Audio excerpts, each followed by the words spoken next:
जी रह जाता हमारो खाली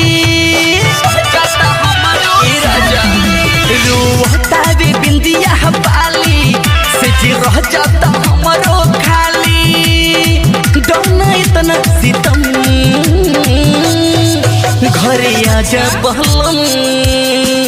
उठा लाली कसम घरे आजा बहलम उठा लाली कसम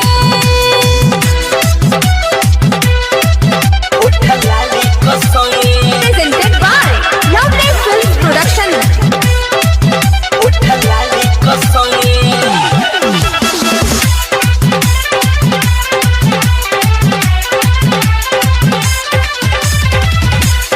Presented by Lovely Films Production. बरसे अखिया से बदरा भीगे अखिया के कजरा हमके छोड़ी के घर में रहेला राजा जी बहरा रहेला राजा जी बहरा बरसे अखिया से बदरा भीगे अखिया के कजरा हमके छोड़ी के घर में रहेला राजा जी बहरा ऐसे ना पावनु हो घर जल्दी पियावनु हो छछन हटावे उठावा के लाली गाली देवे ला कनावा के बाली छछन हटावे उठावा के लाली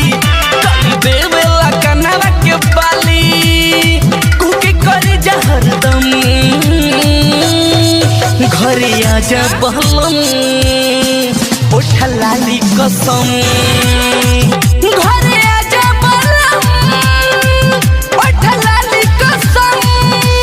Presented by Lovely Films Production.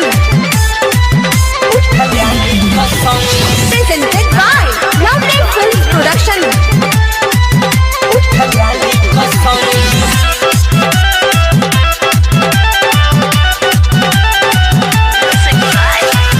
आप सुन रहे हैं सिंगर बनिहारी की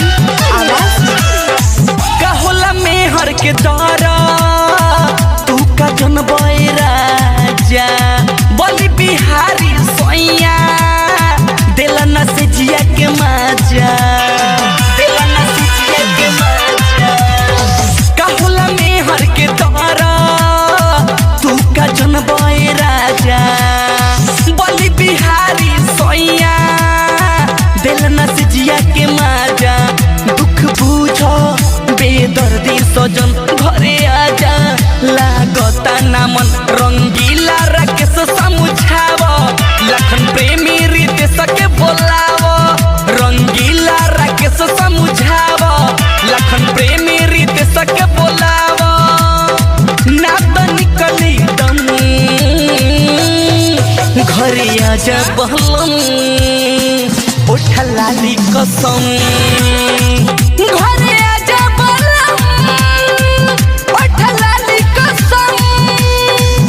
रोता रे बिंदिया बाली से जी रह जाता हमारो खाली जाता हमारो राजा रोता रे बिंदिया बाली से जी रह जाता हमारो खाली डोना इतना सितम घरे आजा बहलम उठा लाली कसम घरे आजा